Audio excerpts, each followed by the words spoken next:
Public wifi hacking சொல்கிறது என்னன்னா, நம்ம வந்து ஒரு பிளேஸில் போகிறோம். ஒரு பர்ட்டிகுலர் பிளேஸ், ஒரு கெஃபேயாக இருக்கலாம், ஒரு பேங்காக இருக்கலாம், இல்லைன்னா ஒரு மாலாக இருக்கலாம், இல்லைன்னா ஒரு ஏர்போர்ட்டாக இருக்கலாம். இந்த பிளேஸில் போகும்போது நம்மளோட இன்டர்நெட்டு தீர்ந்து போயிடுது. இன்டர்நெட்டு தீர்ந்து போகும்போது நம்ம என்ன பண்ணுவோம், ஏதாவது வைஃபை ஃப்ரீயாக கிடைக்குதான்னு உள்ளதை நம்ம செக் பண்ணி பார்ப்போம். ஃப்ரீயாக கிடச்சுன்னா, ஓப்பன் வைஃபை இருந்துச்சுன்னா அதை வந்து நம்ம கனெக்ட் பண்ணி நம்மளோட டேட்டா, அதாவது பேங்கிங் அப்ளிகேஷன்ஸ், ஏதாவது ஜிபே இந்த மாதிரிப்பட்ட அப்ளிகேஷன்ஸை யூஸ் பண்ணுவோம். இல்லைன்னா ஃபேஸ்புக், இன்ஸ்டாகிராம் இந்த மாதிரி ஏதாவது யூஸ் பண்ணுவோம்.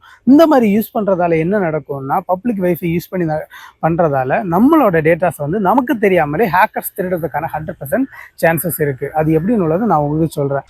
சரி, நான் செவனே தானா போய்க்கிருந்தேன்.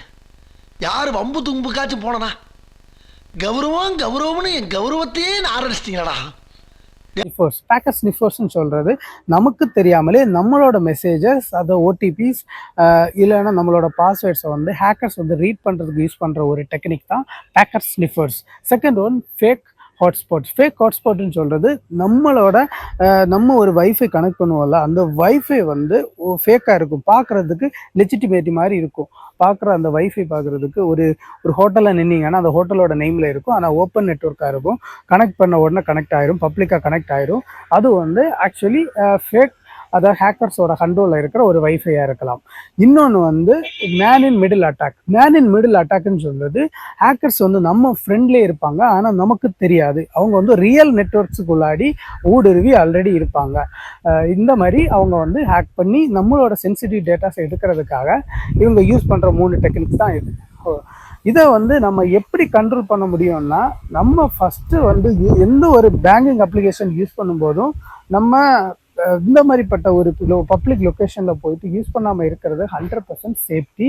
அப்படி நீங்கள் ஏதாவது ஒரு எமர்ஜென்சிக்கு ஏதாவது ஒரு அப்ளிகேஷன் யூஸ் பண்ணீங்கன்னா கூட நீங்கள் ஒரு விபிஎன் கனெக்ட் பண்ணி யூஸ் பண்ணுறது சேஃப்டி. தென் 2 ஃபேக்டர் ஆதென்டிகேட்டர் எப்போவுமே எனேபிள் பண்ணி வச்சுக்கோங்க. தென் நீங்கள் வந்து ஏதாவது உங்களுக்கு தெரியாமல் ஏதாவது ஆட்டோ கனெக்டில் ஏதாவது வைஃபை கனெக்ட் ஆகிருந்தால் கூட அதை டிஸ்கனெக்ட் பண்ணி விட்டுருங்க.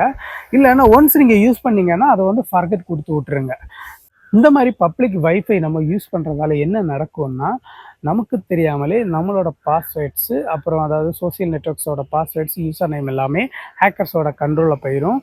உங்களோட மொபைல் ஆர் லேப்டாப்பில் இருக்கிற ஃபோட்டோஸ், வீடியோஸ் எல்லாமே ஹேக்கர்ஸ் எடுத்துருவாங்க. தென் உங்களோட சென்சிட்டிவான பேங்கோட அப்ளிகேஷன்ஸோட பாஸ்வேர்ட்ஸு எல்லாமே அவங்களோட கண்ட்ரோலில் போயிடும். காசை கூட அவங்க திருடுறதுக்கான 100% சான்சஸ் இருக்குது. So maximum public wifi use பண்ணாமல் இருக்கிறத வர 100% சேஃப்டியாக நம்ம இருக்கலாம். ஸோ கொஞ்சம் கேர்ஃபுல்லாக